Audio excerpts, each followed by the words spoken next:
नमस्कार, मैं हूं जुमखान। दिन भर की खबरों में सबसे पहले नजर डालते हैं आज के मुख्य समाचारों पर। हनुमानगढ़ से भाजपा प्रत्याशी के तौर पर श्री कृष्ण ने भरा पर्चा, निर्वाचन अधिकारी भी हुए दंग। टिकट का तिकड़मी खेल जारी, दावेदारों के साथ बढ़ रही है समर्थकों की धड़कनें। सड़क पर कब्जे, कोर्ट के आदेश की पालना में जुटे नगर परिषद के अधिकारी। मतदाताओं को दी ईवीएम की जानकारी, बूथ लेवल पर ईवीएम का प्रदर्शन। अब समाचार विस्तार से।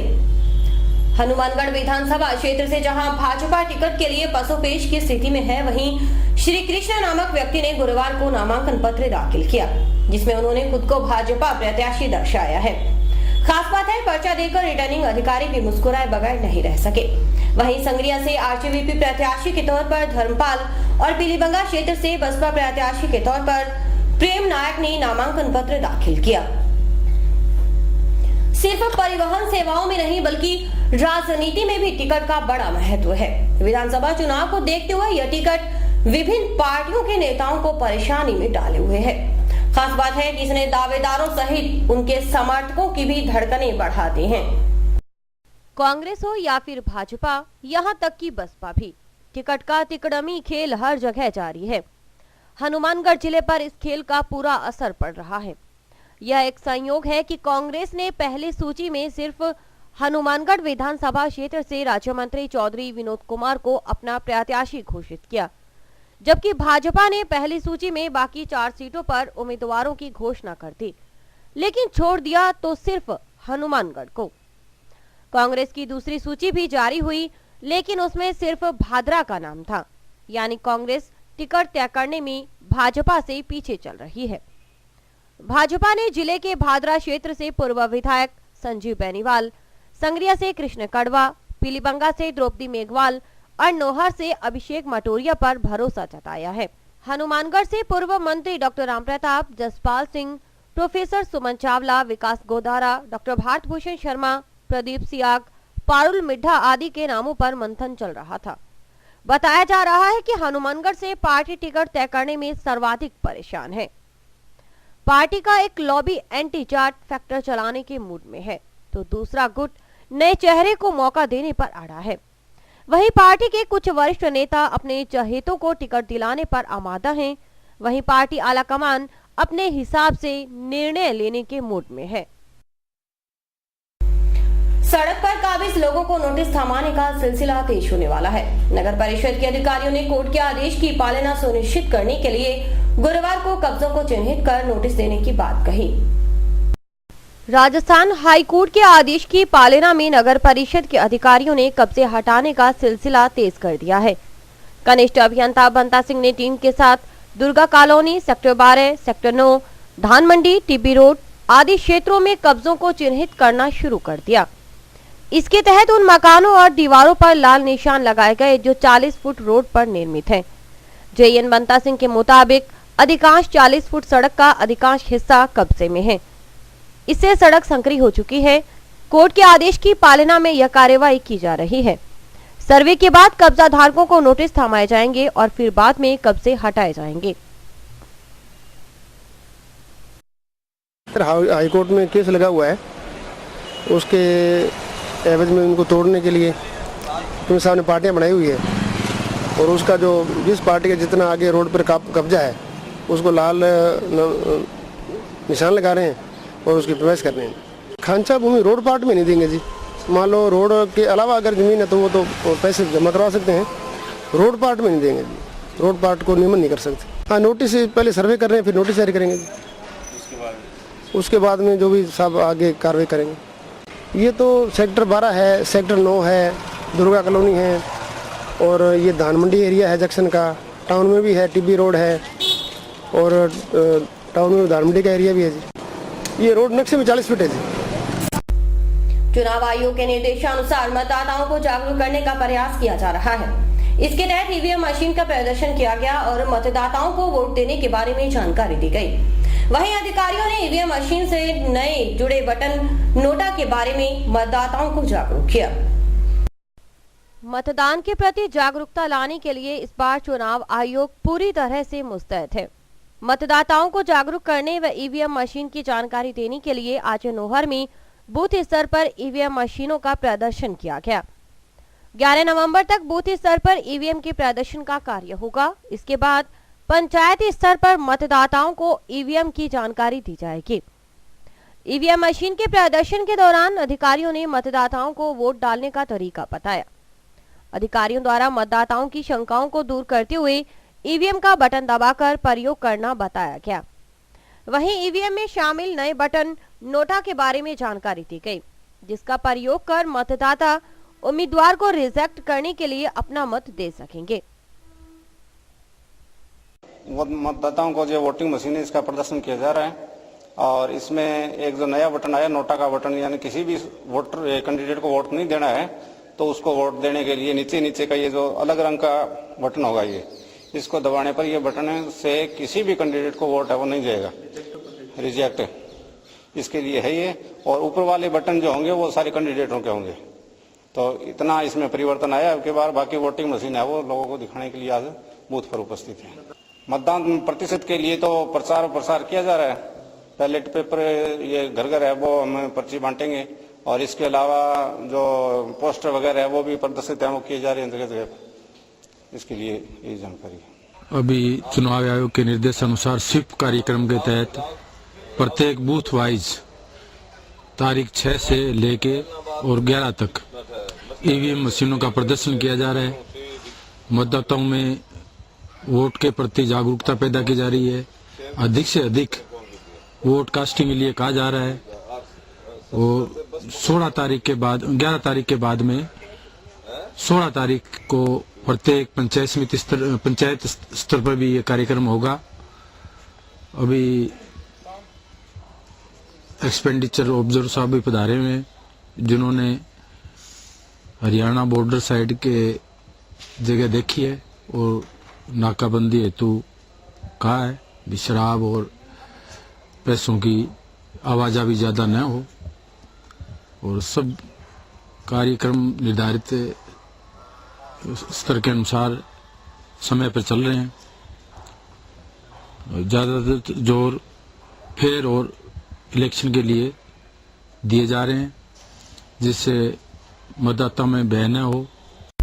समाचार अभी और भी देखते रहिए दिन भर की खबरें। Baby happy modern PG college, a brand for quality education द्वारा स्टूडेंट्स के करियर को ध्यान में रखते हुए विभिन्न प्रकार के कोर्सेज करवाए जाते हैं, जैसे MSc, MA, BCA, BBA, BSc, BCom, BA. College में वेल क्वालिफाइड लेक्चरर्स की कड़ी मेहनत से लगातार 3 वर्षों से स्टूडेंट्स ने महाराजा गंगा सिंह विश्वविद्यालय की मेरिट लिस्ट में अपना नाम लाकर शिक्षा के क्षेत्र में एक नया रिकॉर्ड कायम किया। हाय, आई एम नूरजहां। मैं बीबीए की स्टूडेंट हूं। मैंने बीबीए फर्स्ट ईयर में यूनिवर्सिटी में 3rd रैंक प्राप्त किया था। इसका सारा श्रेय मैं अपने मैनेजमेंट और स्टाफ को देना चाहूँगी, जिन्होंने यहाँ पर मुझे इतनी अच्छी फैसिलिटीज़ प्रोवाइड करवाई। Simranjeet Kaur, first year I scored 80% marks, and for this I would like to thank for Baby Happy Modern PG College. The environment of this college is very learning and I have learned a lot of during these 2 years. College में corporate world की आवश्यकताओं को ध्यान में रखते हुए समय समय पर करियर गाइडेंस सेमिनार्स और वोकेशनल कोर्सेज आयोजित किए जाते हैं। महाविद्यालय में library, labs, wifi, playground, canteen, transport आदि फैसिलिटीज प्रोवाइड की जाती है। संस्था का उद्देश्य स्टूडेंट्स को एकेडमिक्स के साथ साथ एक्स्ट्रा करिकुलम एक्टिविटीज जैसे कल्चरल, स्पोर्ट्स आदि में संपन्न बनाना है। हमारे यहाँ पर आपको आकर्षक कीमतों पर 32 इंच LED, LCD टीवी उपलब्ध हैं। डीजी वर्ल्ड के शोरूम पर आपको आकर्षक brand Videocon, Sansui, Kelvinator, Electrolux, Philips, Panasonic, Kenstar आदि के होम एप्लायंसेस मिलेंगे। यहाँ पर LED, LCD TV, AC, refrigerator, washing machine, microwave, water heater आदि इलेक्ट्रॉनिक सामान आकर्षक कीमतों पर एक ही छत के नीचे मिलेंगे। मैं Deepak Bansal radio corporation, Bansal electro power, DG world, Hanumangarh. हमने ये कामना की थी कि हम वर्ल्ड कप जीतेंगे, वो वर्ल्ड कप हम जीत चुके हैं। और मैं आपसे ये निवेदन करता हूँ कि जिले का सर्वप्रथम डीजी वर्ल्ड पर हर बढ़िया से बढ़िया वर्ल्ड की कंपनियाँ जो AC, LCD और वॉशिंग मशीनें, माइक्रोवन, होम अप्लाइंस जो भी रखते हैं, आप हमें सेवा का मौका देवें उचित मूल्य पर और फुल गारंटी पर आपको इलेक्ट्रॉनिक्स उत्पादन यहाँ प्राप्त होंगे। जय हिंद, वंदे मातरम। संपर्क करें DG world, town junction road, Vijay cinema के सामने, हनुमान। अब तक फल गरीबों से दूर रहा करता था। फल की बात करें तो खासकर सेब खाना गरीबों के लिए मुश्किल था, लेकिन आज स्थिति विपरीत है। सेब जहां महज 20 रुपए प्रति किलो की दर से उपलब्ध है, वहीं मटर 80 रुपए और प्याज 60 रुपए प्रति किलो के भाव से बिक रहे हैं। रिपोर्टर बलजीत सिंह ने लिया सब्जी मंडी का जायजा। यह है बस स्टैंड रोड। जगह जगह लगी हैं फलों से लदी रेहड़ियां। आवाज दे रहे हैं रेहड़ी चालक। 20 रुपए प्रति किलो उपलब्ध है सेब। यही कीमत केले की भी है। सेब 20 रुपए किलो चल रहा है पूरी मार्केट में। 20-30 बढ़िया सेब 40 रुपए चल रहा है और ये सस्ता जो है वो 20 रुपए किलो चल रहा है। सब्जियां और ये महंगी, क्या करें। आलू का भाव हो रहा है 30 रुपए किलो। लोग आ रहे हैं, बिकी नहीं रहा आप सेब, क्या करें। सेब खा खा के परेशान हो गए हैं। सेब 20 रुपए किलो। क्या आप गिराकी में क्या स्थिति है? पहले गरीब आदमी नहीं ले जाता था, आजकल गरीब आदमी भी सेब खा रहा है। 20 रुपए किलो खूब बिक रहा है। केला 20 रुपए किलो, बढ़िया बढ़िया केला आजकल तो। अच्छा, केले की रेट अभी भाई ये और पहले से सस्ता? हाँ, पहले महंगा था, 30 रुपए था, अब 20 रुपए किलो हो गया। खास बात है कि सब्जी महंगी है और फल सस्ते हैं। उपभोक्ताओं का कहना है कि यह कैसा संयोग है कि रोटी के साथ आवश्यक और अनिवार्य समझी जाने वाली सब्जी महंगी है और फल सस्ते हो गए।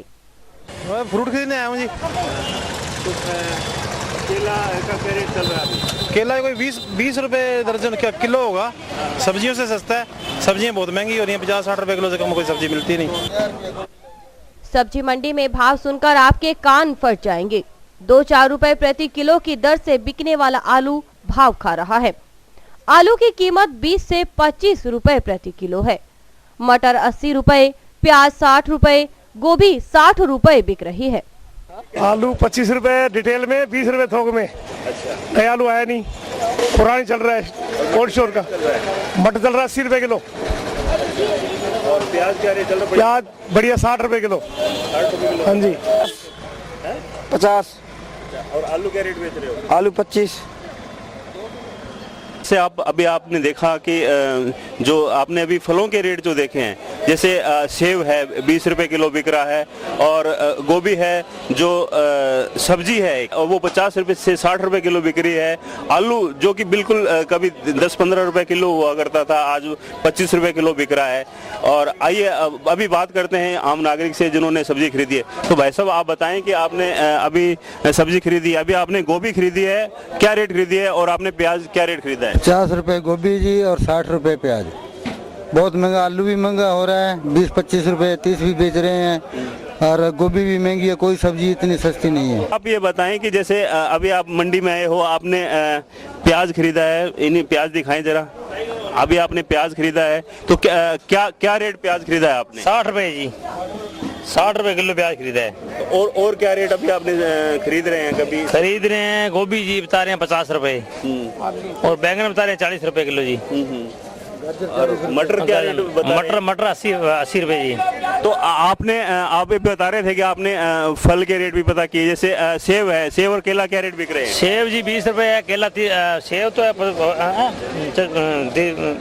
30 रुपए, 30 रुपए और केला भी 20 रुपए किलो। ठीक है।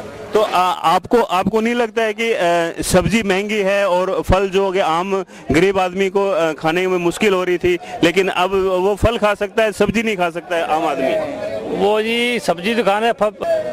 तो अभी दुकानदार से बात करते हैं अपने अभी। तो भाई साहब आप ये बताएं कि जैसे अभी मटर क्या रेट बेच रहे हैं आप? मटर 100 रुपए किलो जी। मटर 100 रुपए किलो बेच रहे हैं। और गोभी क्या रेट है? गोभी 50 रुपए किलो है। गोभी 50 रुपए किलो। और टमाटर 60 रुपए किलो है। और अभी मार्केट में सेब क्या रेट है? सेब 20 से लेकर 40 रुपए किलो तक है। और केला क्या रेट चल रहा है? केला 20 रुपए किलो चल रहा है जी। सब्जियों के भाव सुनकर ग्राहकों के चेहरों से हवाइयां उड़ रही हैं। वे अचंभित हैं, उम्मीद नहीं कि भाव नीचे होंगे। अब तो आजकल बाजार में सब्जी खरीदने आए हैं तो रेट जो है वो बहुत ज़्यादा है। आजकल जो है सेब संतरा सस्ता मिल जाता है, लेकिन सब्जी के भाव बहुत ज़्यादा है। टमाटर 100 रुपए किलो बिक रहा है और मटर 100 रुपए किलो बिक रहा है आजकल। प्याज का लेने जाओ तो 70-80 रुपए से कम प्याज नहीं बोलते। आलू भी आज 30 रुपए किलो बोल रहे हैं।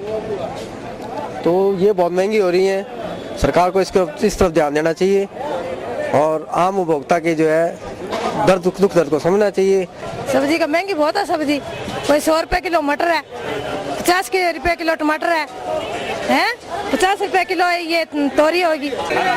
सब्जी बहुत महंगी होती जा रही है, बल्कि फ्रूट बहुत सस्ते होते जा रहे हैं। मटर मिल रहे हैं हमें 100 रुपए किलो, प्याज मिल रहे हैं 80 से 100 रुपए किलो, और सेब मिल रहे हैं 20 से 30 रुपए किलो मिल रहे हैं। केले भी 20 से 30 रुपए किलो मिल रहे हैं। और सब्जी दिन भर दिन बढ़ती जा रही है, बहुत महंगाई पड़ रही है। और जो मिडिल वर्ग के लोग हैं उनके बहुत प्रॉब्लम क्रिएट हो रही है। अभी आपने जैसे पहले सब्जी 1 किलो खरीदते थे, तो अब क्या क्वांटिटी में कोई कमी की आपने? हाँ, बहुत कम।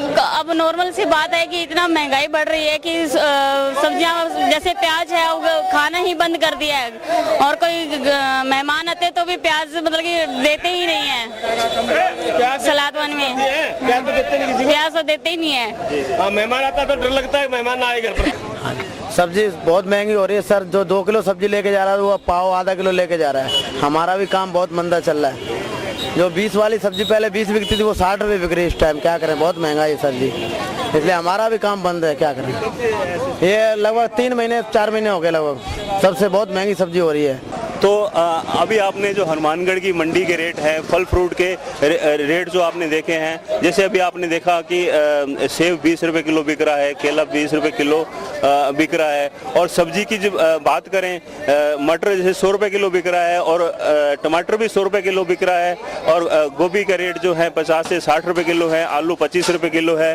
तो जहां आम आदमी, गरीब आदमी के लिए फल फ्रूट खाना महंगा हो रहा था, लेकिन अब फल फ्रूट खाना सस्ता हो रहा है। और सब्जी जो बहुत ज़्यादा महंगी है, फल फ्रूटों से दुगने रेट में है। मैं कैमरामैन सुनील के साथ बलजीत सिंह, स्काई चैनल। पूर्वांचल मूल के लोगों का प्रमुख छठ महोत्सव गुरुवार को खरना के साथ शुरू हो गया। शुक्रवार को श्रद्धालु सूर्यदेव को सायंकालीन अर्घ और शनिवार को प्रातःकालीन अर्घ अर्पित करेंगे। इसकी तैयारियां जोरों पर हैं। हनुमानगढ़ टाउन पुलिस थाना के सामने सब्जी मंडी का क्षेत्र बिहार नजर आ रहा था। अधिकांश दुकानों पर सिर्फ वही सामग्री उपलब्ध थी जिनकी जरूरत छठ पर्व के लिए होती है। बिहार मूल की महिलाएं सामग्रियों की खरीदारी में जुटी थी। डाला, नारियल, अदरक का पौधा, डाब, नींबू, गन्ना और बाकी फलों की खूब बिक्री हुई। दूसरी तरफ खरना के साथ महिलाओं ने अखंड व्रत की शुरुआत कर दी। अब वे 36 घंटे तक निराहार और पानी के बगैर व्रत रखेंगी।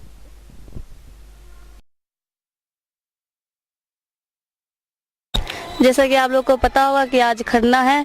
ये खरना सूर्य अस्त के बाद किया जाता है, जिसमें केले के पत्ते पर खीर, रोटी का प्रसाद, केला, फल आदि वगैरह चढ़ाया जाता है और धूप दीप अगरबत्ती से इसकी पूजा की जाती है। और इस खरने के बाद अन्न जल सब त्यागना पड़ता है। उसके सूर्य उदय अर्घ देने के बाद ही कुछ ग्रहण किया जा सकता है। 36 घंटे का यह व्रत होता है और इसको सच्चे मन से करने से सारी मनोकामना पूरी होती है। मुश्किल करने में बटना तो है, लेकिन भगवान सूर्यदेव की कृपा से भगवान नैया पार लगा ही देते हैं। जो सच्चे मन से करता है उनकी मनोकामना तो पूरी होती ही है, साथ में यह व्रत सरल भी हो जाता है। खरना का मतलब है कि हमारा उस दिन से आस्था बहुत बढ़ जाता है। हम उस दिन से बढ़ती रहते हैं, निखंड व्रत का शुरुआत हो जाता है और उस दिन से हम नमक छोड़ के मीठा खाते हैं। उस दिन खरने वाला दिन तो मीठा खाते हैं। उसके बाद जैसे मीठा खाना शुरू करते हैं, उस दिन से हमारा एक ऐसा विश्वास हो जाता है कि हमारे जो जिसके लिए हम कर रहे हैं छठ का व्रत, वो हमारे साथ है, उनके लिए आस्था बढ़ता जाता है। उसके बाद हमारा उस दिन हम मीठा खा के व्रत खोलते हैं। तो उसके बाद हम निखंड 3 दिन तक उपवास रखते हैं। 24 घंटे का हमारा बिल्कुल दूसरे दिन उपवास रहता है। खरना में क्या क्या करते हो आप? खरना में मीठा चावल बनाती हैं, खीर बनाती हैं, मीठा खीर बनाती हैं और चावल का रोटी बनाती हैं, केले का अर्घ देती हैं, नेवज देती हैं, नेवज काटती हैं। उनको शाम को जैसे दिन ढल जाता है उस टाइम नेवज काटती हैं। फिर उस दिन हम व्रत वाली वही खा के रहती हैं, नमक नहीं खाते। व्रत रखना क्या मुश्किल? नहीं, बिल्कुल मुश्किल नहीं है। वो तो जब विश्वास हो ना दिल के अंदर तो कोई भी मुश्किल नहीं है। यहाँ के लोग कहते हैं कि व्रत करते हैं तो फल फ्रूट खाते हैं, ये खाते हैं, वो खाते हैं, तो भी कहते हैं हमें चक्कर आता है, ऐसे होता है। हमारा आस्था ऐसा है जो हम 3 3 दिन तक कुछ नहीं खाते पीते हैं, तो भी हमें ये नहीं लगता कि हमने व्रत कर रखे हैं। ये हमारा छठ पर्व है, ये हम लोग को हर साल आता है और इसको मिला के हम लोग को सारे परिवार मिल के, हर जगह के लोग, प्रांत के लोग मिल के हम लोग मनाते हैं छठ पर्व। और ये सारे खरीदारी होती है, गन्ने होते हैं, टोकरी और अदरक, हल्दी, मूली, सारे माने जो फल होते हैं सब होते हैं। टाउन स्थित कोहला नहर पर छठ महोत्सव की तैयारी आखिरी चरण में है। मिथिला सेवा समिति की ओर से नहर पर सफाई अभियान जारी रहा। पूर्व पार्षद बहरू ठाकुर, मिथिला सेवा समिति के संरक्षक देवकी नंदन चौधरी, कार्यक्रम प्रभारी रिंकू मिश्रा आदि ने व्यवस्था संभाली। 8 नवंबर को रात्रि जागरण होगा। इसमें बिहार की लोक गायिका अर्चना सिन्हा और मोहन झा सूर्यदेव के भजन प्रस्तुत करेंगे। बिहार और पूर्वांचल वासियों का सबसे मुख्य त्योहार डाला छठ पर्व यहाँ पर कोला नहर पर 8 नवंबर और 9 नवंबर को मनाया जाएगा। 8 नवंबर को संध्याकालीन अर्घ और 9 नवंबर को प्रातःकालीन अर्घ दिया जाएगा। 8 नवंबर रात्रि को छठी मैया और सूर्यदेव का विशाल जागरण आयोजित किया जाएगा। इस जागरण में अर्चना सिन्हा नवादा बिहार और मोहन झा मिथिलांचल बिहार सूर्यदेव और छठी मैया का गुणगान करेंगे। इस जागरण में 51 सूर्यदेव और 111 रुद्राक्ष की माला बांटी जाएगी। उसी जागरण स्थल और घाट तैयार करने के लिए मिथिला सेवा समिति जो है के पदाधिकारी आज सफाई व्यवस्था में लगे हुए हैं। आपको बता दें कि हनुमानगढ़ टाउन और जंक्शन में पूर्वांचल मूल के करीब 25,000 लोग निवास करते हैं। उनका प्रमुख त्योहार है छठ। छठ सूर्यदेव की आराधना का पर्व है। इसमें श्रद्धालु पवित्रता का बखूबी ध्यान रखते हैं, क्योंकि सूर्यदेव को पवित्रता अधिक प्रिय है। छठ महोत्सव को लेकर जंक्शन में भी तैयारी चल रही है। खुंजा नहर पर भी शुक्रवार को जागरण होगा। आज इस बैठक में सभी कार्यकर्ताओं को यह अवगत कराया गया कि 6 से लेकर 9 तक अपना 3 दिन का प्रोग्राम है। इस प्रोग्राम को सफल बनाने के लिए सभी कार्यकर्ताओं को इसके विषय में बताया गया और इस कार्यक्रम को सब लोग और साल से आकर्षित करने के लिए और साल से बढ़िया बनाने के लिए, बेहतर बनाने के लिए राघव माधव वृंदावन वाले कलाकार को बुलाया गया है। उनका प्रोग्राम रात को 9 बजे से शुरू किया जाएगा और आगे हरि कृपा तक चलेगी। जंक्शन स्थित गुरुद्वारा भक्ति नामदेव में प्रकाश पर्व की तैयारी शुरू हो गई। भक्ति नामदेव का प्रकाश पर्व रविवार को धूमधाम से मनाया जाएगा। प्रकाश पर्व के तहत शुक्रवार को अखंड पाठ साहिब प्रकाश किए जाएंगे। गुरुद्वारा भक्त नामदेव में प्रकाश पर्व को लेकर साध संगत में उत्साह देखते ही बन रहा है। प्रकाश पर्व की तैयारियों को लेकर विशेष प्रयास किए जा रहे हैं। स्टेट सेक्रेटरी मनमोहन सिंह ने बताया कि प्रकाश पर्व के तहत शुक्रवार को अखंड पाठ साहिब के प्रकाश किए जाएंगे। 10 नवंबर रविवार को अखंड पाठ साहिब के भोग डाले जाएंगे। इसके उपरांत दीवान सजाए जाएंगे, जिसमें भाई गुरनाम सिंह रामा मंडी वाले, भाई गोपाल सिंह घनोला, माता मलकीत कौर व भाई ज्वाला सिंह कथा कीर्तन कर संगत को निहाल करेंगे। इस अवसर पर गुरु का लंगर अटूट बरताया जाएगा। इस संबंध में साध संगत द्वारा प्रभात फेरियां निकाली जा रही हैं। और अभी वक्त है हेडलाइंस का।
नगर परिषद के उपसभापति कालूराम शर्मा को अखिल भारतीय ब्राह्मण महासंघ का राष्ट्रीय संगठन मंत्री बनाया गया है। राष्ट्रीय अध्यक्ष सुरेश वशिष्ठ ने यह नियुक्ति दी है। कालराम शर्मा के मुताबिक ब्राह्मण समाज को एकजुट करना उनका मकसद है। इसमें सबके सहयोग से पूरी तरह कामयाब होंगे। नेता भले अधिक समझदार होने का दम भरते हों, लेकिन जनता किसी से कम नहीं, या यूं कहिए कि जनता सबसे अधिक समझदार है। तभी तो हम कहते हैं कि ये जो पब्लिक है सब जानती है। विधानसभा चुनाव से जुड़े मसलों पर स्काई चैनल पेश करता है पब्लिक पोल। वोट देना जरूरी मानवता अधिकार है हमारा। मानवता अधिकार के अनुसार हमें वोट देना जरूरी है। अब वोट अगर देते हैं तो हम अपने जो योग्य उम्मीदवार हैं हम उनका चयन कर सकें, जो हमारे शहर का, हमारे देश की जो सही रूपरेखा और सही निर्देश, सही विकास करा सके। ये इसीलिए हम अपने वोट का अधिकार करते हैं और करना भी चाहिए। आपका विधायक कैसा होना चाहिए? हमारा विधायक ऐसा होना चाहिए जो हमारे शहर का, हमारे देश का हित के बारे में सोच सके, हमारे शहर का विकास हो। सबसे प्रथम जो कि विधायक किसी भी क्षेत्र का भी हो, वो जो इंसान जो सोचते हैं कि भाई हम अपने विधायक अपने स्वार्थ के लिए नहीं, अपने विकास के लिए सोचना चाहिए कि हमें विकास के लिए ऐसा विधायक हम चुन के भेजें जो हमारे क्षेत्र का विकास करे, हमारे क्षेत्र का, हमारे शहर का नाम पूरे हिंदुस्तान, पूरे विश्व में हो कि ऐसा विधायक है हमने चुन के भेजा है जो कि हमारे शहर और क्षेत्र का विकास किया। अपने हनुमानगढ़ विधानसभा क्षेत्र की बात करें तो यहाँ पे सबसे बड़ी समस्या क्या है? हमारे हनुमानगढ़ विधानसभा क्षेत्र की समस्या ये है कि हमारे शहर में विकास की जो ग्रोथ कम है। इसका कारण है कि इंडस्ट्री का जो ग्रोथ है वो बिल्कुल कम है। तो हमारे शहर के अंदर इंडस्ट्री अगर आती है तो बहुत जल्दी और अधिक मात्रा में विकास होता है। और समस्याएं जो है कि शहर के अंदर में जो मेन शहर का जो गंदे पानी की जो कंट्रोलर है वो शहर के बीच में है और वो शहर के अंदर से बाहर चला जाता है। जैसे कि पहले भी था कि भाई ये कोल्ले जा रहा है, लेकिन अभी तक नहीं गया। आज 5 साल पहले भी सुना था कि कोल्ले जा रहा है, लेकिन कोल्ले नहीं जा पाया। अगर ये चला जाए तो शहर के अंदर से गंदगी और सड़कें वगैरह सुंदर साफ हो जाए। लेकिन इसके लिए हमें जो भी विधायक आए, ये जो छोटी समस्या है, लेकिन छोटी नहीं बहुत बड़ी समस्या है। लोग कहते हैं डेंगू होते हैं और होते हैं, लेकिन ये इन्हीं चीज़ों से पैदा होते हैं जो गंदे पानी के जो ठहराव है जो शहर के अंदर रहता है। आपका भाविक विधायक कैसा होना चाहिए, क्या संदेश देना चाहोगे उसको? मैं अपनी ओर से और सभी जो मेरे शहर के लोग हैं वो भी यही सोचते होंगे और सोचना भी चाहिए कि हमारे शहर का भावी विधायक ऐसा हो कि जो हमारे शहर की समस्या, जो समस्या आज से पहले कभी नहीं सही हो पाई या अभी तक समस्या जो है उसे जो है हर संभव प्रयास से उसे हल किया जाए। और विधायक ऐसा होना चाहिए जो शहर की विकास के विषय में सोच सके। विधायक ऐसा नहीं होना चाहिए जो कि जीत लिए और अपने सिर्फ जीतने का ही उन्हें शौक था, हम जीत के हम घर बैठ गए, हमें ये पता है कि हम एक विधायक हैं। लेकिन विधायक वो होना चाहिए, विधायक एक राज्य की तरह, जैसे कि माँ बाप की तरह होना चाहिए जो कि अपने शहर की पूरी सुविधा की ध्यान रखें और पूरा विकास की और हर कार्य में संभव का योगदान होना चाहिए। और इसी के साथ समाचार समाप्त हुए। रोजाना देखते रहिए समाचार। नमस्कार।